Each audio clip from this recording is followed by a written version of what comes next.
سلام، امروز با من همراه هستین. اینجا شهر زیرزمینی و تاریخی کاریزه.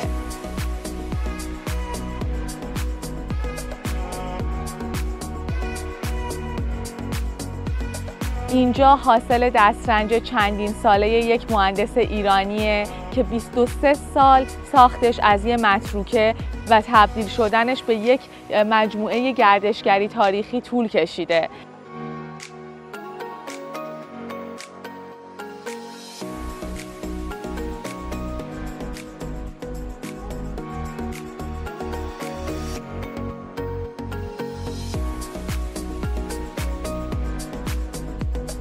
جالبه که بدونین چندین سال پیش از این قنات به عنوان برداشت آب شیرین روزانه و اولیه خودشون اهالی اینجا استفاده می‌کردن.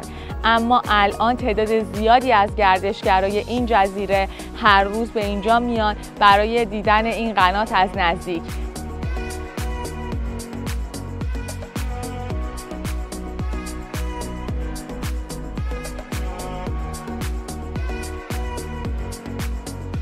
سقف این قنات پوشیده شده از مرجان و صدف‌ها و فسیل‌هاییه که به 570 میلیون سال قدمتشون میرسه.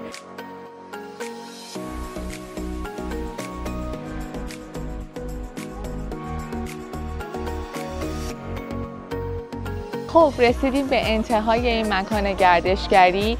اینجا لمکده کاریزه که شما و گردشگران میتونن استراحت کنن، قلیون بکشن یا نوشیدنی میل کنن. بهتون پیشنهاد میکنم به فیلمای من اکتفا نکنید و از نزدیک خودتون بیاین و این لوکیشن جذاب رو ببینید.